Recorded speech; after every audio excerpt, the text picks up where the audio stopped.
Hello, I am Claudia Morales from the music division, and I am super excited to welcome to our digital stage vocalist, trumpeter, and songwriter Bria Skonberg.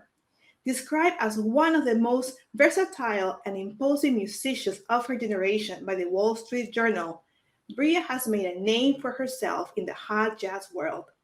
A native of British Columbia, Canada, and based in New York City, Bria was the 2017 Juno Award winner for Best Jazz Album. Referred to as a millennium shaking up the jazz world, Bria Skonberg is admired for her brassy voice, fierce trumpet, and captivating composition that have taken her to stages around the world. Bria is here to talk about her virtual performance and her educational videos streaming at the library on December 11th. Dear Bria, welcome to the library. I'm so happy to have you here. Thank you so much. It's wonderful to be here, and hello to everybody who is watching this. Thanks for joining us. Of course. So Bria, let's take it right down to your performance. You are presenting a virtual concert for us this upcoming month, and you have 5 pieces from your new album. Mm-hmm. Can you tell us about that work, please? Yes. So the album that you're speaking of is called Nothing Never Happens, and the title is somewhat indicative of the content.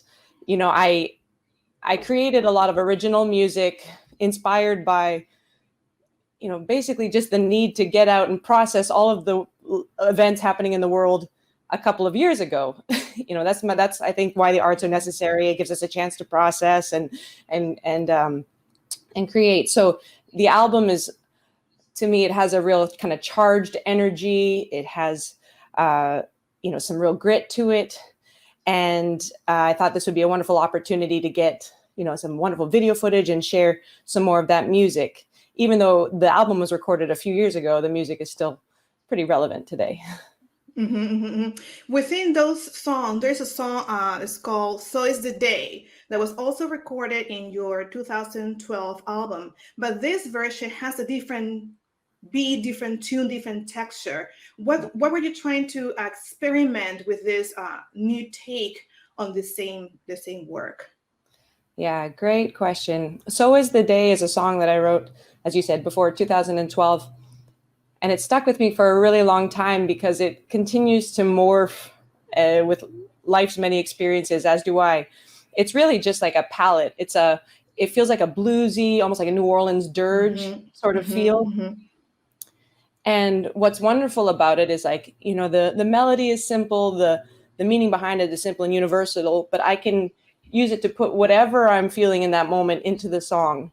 And so the lyrics are, I love you, but I can't have you. I want you, but I can't have you. Things that everybody can relate to, whether it's a romantic thing or a life opportunity.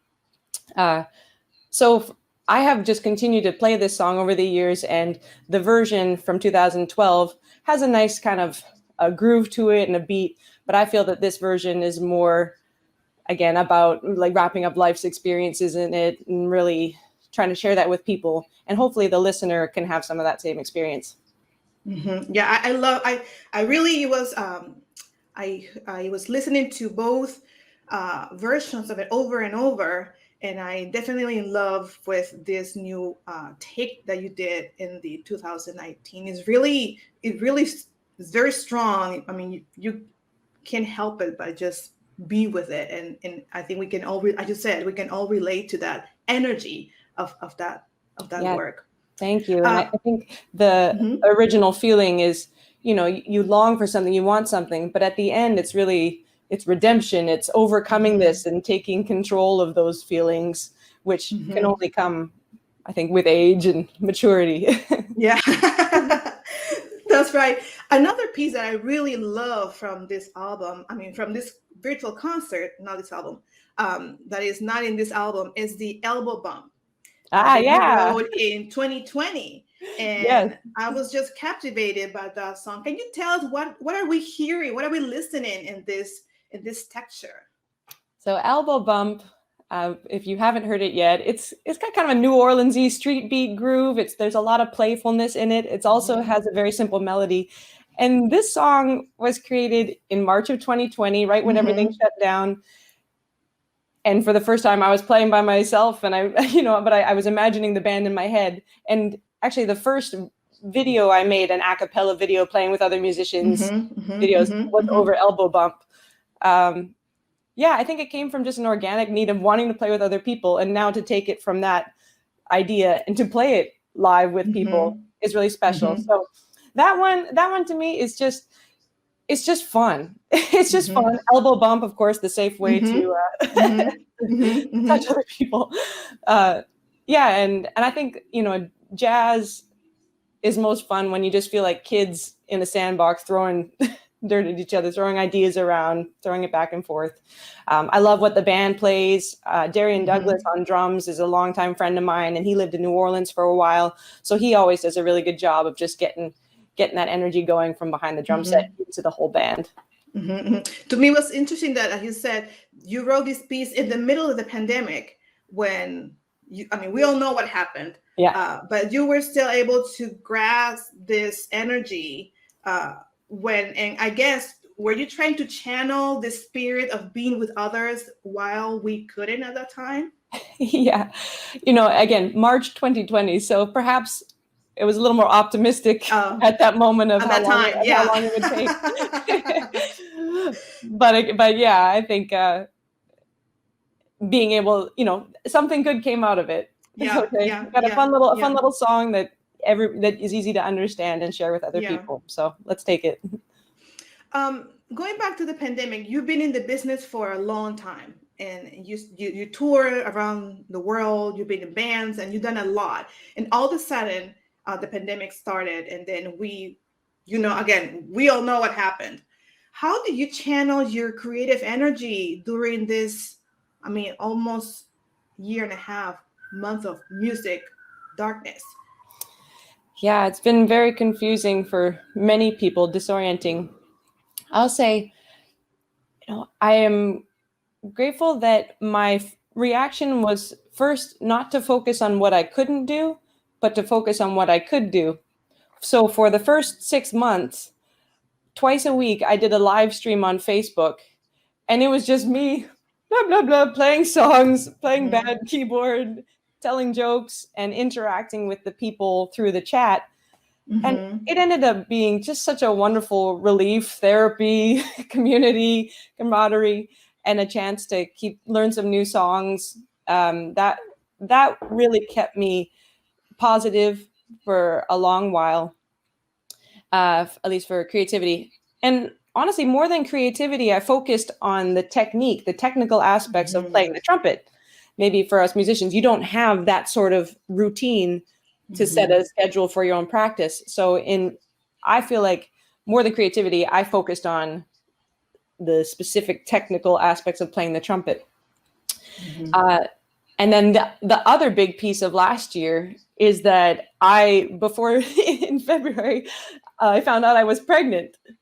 So I actually had a baby last year, and that added some momentum to the whole thing. All my, my creativity, was also, inspired by that, but I had a lot of things to prepare for, mentally, physically, everything. Yeah. So I was busy, and then I've been busy ever since. Between the trumpet and the life change, I've been busy. Believe me, you will continue being busy pretty much for the rest of your life. I had no idea. So speaking of that, how are you combining? Now the world is opening up again for musicians. I see that you have a tour coming up. In the next few days, you have a new baby. I can't help it but to ask you, how are you combining these two worlds? It's it's a challenge. It's a new puzzle. I think of bands and tours and all these things like puzzles, just trying to figure it together. And now all of a sudden it's like you have a whole nother band. So, I think we just get experience by doing. This will be my first tour for multiple days. Thankfully my husband, my partner is here, wonderful, the pandemic has made everything more difficult than it needs to be because you can't share that with other people, or we haven't had as much help. But we laugh every day. So I'm grateful for that. But I think, we'll see. We'll just, it will happen because it has to. But I'm exercising a lot of patience and gratitude and being more focused about, again, I have to practice the trumpet. I have to be ready for these performances. So I need to focus as much as possible on so little sleep. I need to focus on the things that need to get dand but we get it done. We get it done. Yeah. And for your practice, do you now that you have a baby at home, do you practice somewhere else? How do you manage that? Because that's a new adjustment to your professional life, right? Yeah. And actually, in the last few months, I've been going. There's an education center, a theater nearby where I live, that you can rent rooms by the hour, and that's it. Yeah, I'll go down the street, go a couple blocks away, and I'll practice for an hour or two, and come back home and get to work again. That's wonderful. We all need that support that allows us to combine all the different aspects of who we are: mothers, workers, musicians, all at the same time. Yeah. Right? We can do it. We have to. Bria, I love to go back into your youth and your years as a young musician when you chose your instrument. You're a trumpeter, vocalist, composer. How do you choose your instrument? It's not very typical to find a woman who does all these three things. How do you choose that instrument that is, again, it's not that typical for a woman trumpeter to be in the scene? Yes, I'm very lucky. My father played trumpet back in high school. He doesn't play anymore, but he loved it. We had a trumpet at home, and so it was familiar, and I had a chance to play around with it. I picked up playing when I was about almost 12 years old. I really started to take trumpet seriously because of public school band programs. I joined the concert band, joined the jazz band. Before playing trumpet, I played piano, and my parents were just really good at getting both my brother, my sister, and I involved in a lot of things. I played sports, I played music instruments. There wasn't a lot of pressure to be the best. It just said, just keep trying things and, be part of teams, especially. And I think those skills have helped me become a professional musician and work with other people really well. And how did you choose the trumpet? What was in the trumpet that you fell in love with? I think, you can make funny sounds on the trumpet. Like as a little kid, just, what I do is, this is what I do. And I thought that was funny. I love the look of it. I like, I love the sound of it. I was really drawn to music of big bands, classic American swing music, now, of course, different kinds of Latin music. I love the trumpet is always just bright. It has, to me, it's like a call to action. Historically, it's about, either, bringing people together and charging. So I like that, the personality of the instrument. And most often you play the melody of the song. Which I love. Yeah. My son also he plays the trumpet in middle school because I'm in the middle school band. Yes. And he transitioned from playing the clarinet. He played the clarinet 1 year, and then he tried the trumpet, and he fell in love with the trumpet. Good. And he's been playing, and now his band teacher is trying to convince him to play the French horn. Oh, okay. Well, French horn's hard. French horn is hard too. It's a smaller mouthpiece, so. But that means probably that he is advanced on the trumpet, so they want to give him that responsibility too. Or there are not that many French horn players. Either way. And Bria, I know that education is a big part of your music profession, and you dedicate a lot of time to education. Can you tell us about your involvement with the Hot Jazz Camp in New York City? Yes.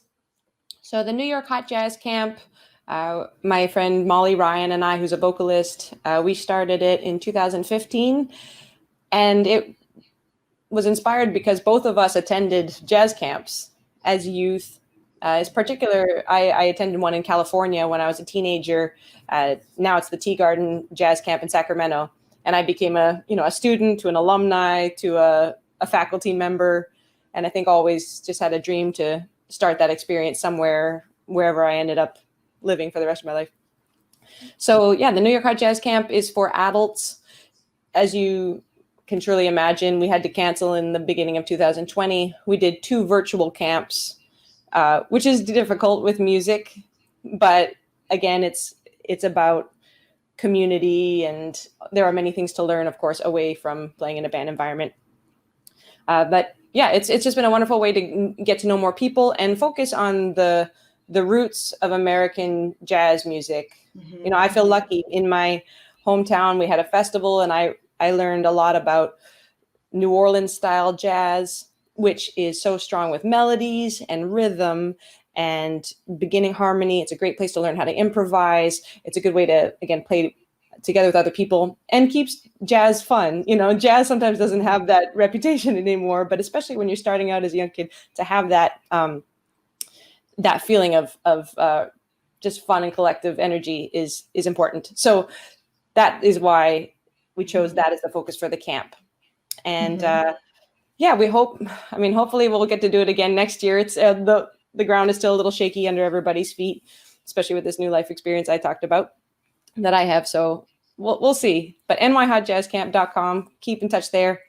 One of the benefits of switching to virtual is we did more master classes. We were able to have more people talk about the history of the music and, the different nuances in it. So we'll just look forward to a time when we can bring that in onto the instruments again. Speaking of that, you also did 5 educational videos for us along your virtual concert. Can you brief us on what we are about to watch in those 5 videos? Yes. What did we see? You talk about composition and then also technique and all those. That's right. Yeah. One is about improvising. So this is why it's perfect. Improvising off of the melody. Anybody can do it. The same as you and I are having a conversation right now, we're improvising based off of a vocabulary that we both know. And so as you are learning music and learning another instrument, as you play more songs, you enhance your vocabulary so you can try to improvise with other people too. That's the concept of one video. There's one about something that I do specifically on the trumpet to warm up. There's one about my composition process, which I think the main point of that is to take judgment out of it. When I compose, I sit at a keyboard, I close my eyes, and I see what comes out. Mm-hmm. And you have to allow whatever you're feeling to come out without judgment. It's perfect. And then you can develop it from there. That's a snapshot of that. I shared a few tips on band leading because I have been talking about music business. I have led my own bands for 20 years now. And there are just a few things that I think have been helpful with that. And I have to think about what the other video is. But that's a quick snapshot of those videos. That's great. We thank you so much for those because those are very helpful and help our audience who are not with us to get to know you as a musician and an educator. I'm always curious to know about people's individual nuances. For instance, when you practice, how do you just mentioned before that you go out and you practice once or 1 hour, 2 hours a day. Is that something that you try to maintain throughout the year? When you are on the road, is that something that you can also do, or do you have to maybe when it's more continuous when you are home and not on the road? Well, in a perfect world, I'd be able to practice for an hour or 2 a day and then go play a gig for an hour or 2 at night.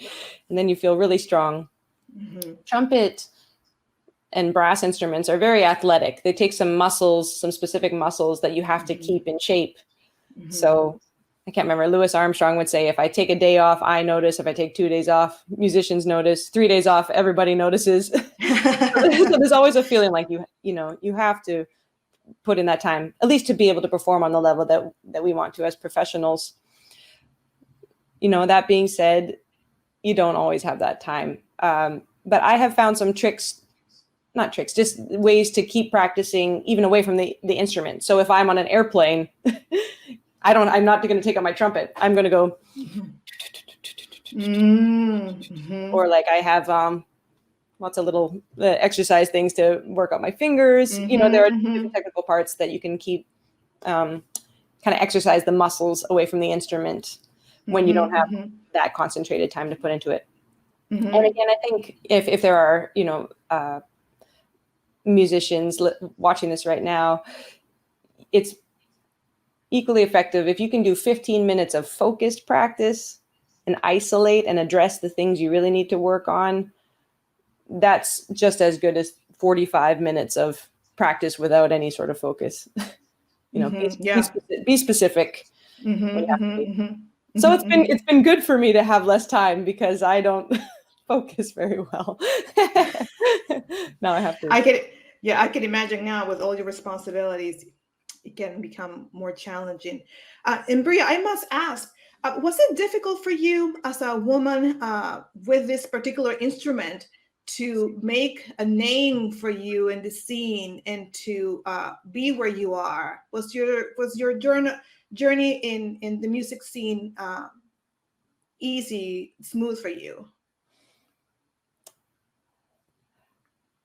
Well, I think I was lucky growing up that there were a lot of other girls playing trumpet beside me. So I didn't feel so isolated, and I also didn't feel so special all the time. I just focused on playing the instrument. I wasn't thinking as much about, the dynamics of what other people thought about me or what I need to think about myself because of them. As far as making a name in the business, probably for every opportunity I didn't get, I got another one, and I have focused a lot on creating my own opportunities, being a band leader, pulling together bands. It's a lot of organization. It's a lot of work. So the challenge for me has been mostly about just leading a band and getting into it, not about how other people perceive that process. And if there are probably things that I don't even know about that maybe I haven't gotten certain opportunities, but whatever. I don't know. I can't focus on that. I'll just keep doing what I do. I'll just keep doing. I don't know. And speaking of which, what would you say to young girls, young women in music who are thinking about entering the music world as a profession, and maybe taking the trumpet or other instruments in which there are not that many women representation? What would you say to them at this point in your life?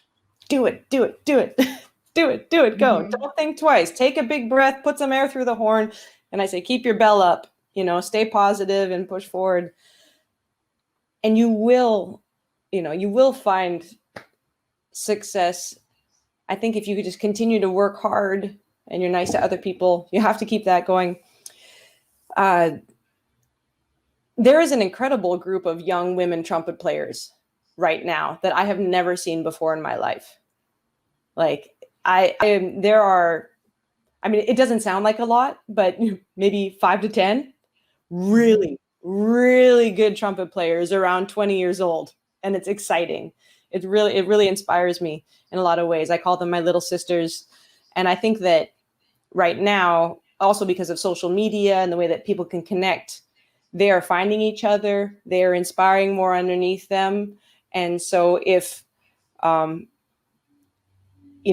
just trying to continue to say, to be the representation that you can do it. Yes, keep on doing it. Keep on working. I'm going to keep working hard so that they have a chance. They can see what it looks like to have a life in music. But I will say that I'm excited. I think I think people will see a lot more female trumpet players, especially in the years ahead. Can you name a few that we can follow on social Yeah. media? Well, top ones right now: Summer Camargo, Kellen Hannes, Sarah McIntyre, Janelle Finton, Grace Fox. There are so many. Like, I mean, there's just 5 off the top of my head. That's great. That's great. In the spring, I organized Belle Thompson. Belle Thompson's great. Adrian Bazil. I'm still going. I organized a virtual trumpet summit for female and non-binary musicians in the spring, just for that. And I just right away I had 150 girls, women of all ages that wanted to participate. I ended up having about 75 there just to talk. So I think this is a good example of how we can use the internet to connect each other, empower each other. And what's beautiful is that, maybe unlike the macho style of things, they're less competitive. They're really celebrating each other's kind of successes and strengths and getting better because of it. It's very cool. I also belong to a group called the Women in Jazz Organization that has been proactive in creating mentorship opportunities between generations. So this year I'll be actually mentoring Kellen. We're going to get together a bunch of times over the next year. And that's just wonderful because we get these opportunities again to talk about music, but talk about life and beyond. That's wonderful. Yeah.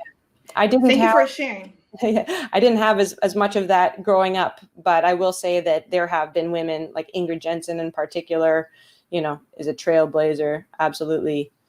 Where Ingrid was part of the virtual performance that we had with Terry Lynn in the spring. So yes. we are fortunate to have her in the concert. So this is great. We need more spaces to empower other women musicians and other women in different areas. So this is great that you are giving them a shout out. And for the ones who are watching from home, rewind, get their names again, look them up online and support them. And you too. I mean, thanks for highlighting Terry Lynn Carrington. I don't want to imagine a world without Terry Lynn Carrington in it, and there are more girls, these voices that need to emerge to just continue to expand the musical horizons that we have. It's so cool. We had a wonderful lineup in the spring. We had Terry Lynn Carrington, we had Candace Prince. Yes. Then in the fall, we had Daimea Rosena. So all these fantastic women musicians who are just bringing so much light and so much joy into our performances, and who are also empowering other women to go ahead and, like you said, do it. And so that's what we need. Yeah, exactly. Doers. We need more doers. I mean, we have a lot. We just need to put some light on them. Thank you so much, Bria. I can't thank you enough for your time, for your concert, for your educational videos. I wish you so much success in the tours that are coming up, and combining also your profession with your motherhood that is just starting to bloom in these new months. So many success and all the love and peace for you. Thank you so much. It's such an honor to be part of this series. And thank you so much for supporting the arts. And thank you again to everybody who's watching this. I hope to see you in the real world as well. Yes. And for the ones who are watching from home, tune in for Bria Skonberg virtual concert, streaming on all the library platforms on December 11th. See you the next one. Bye-bye.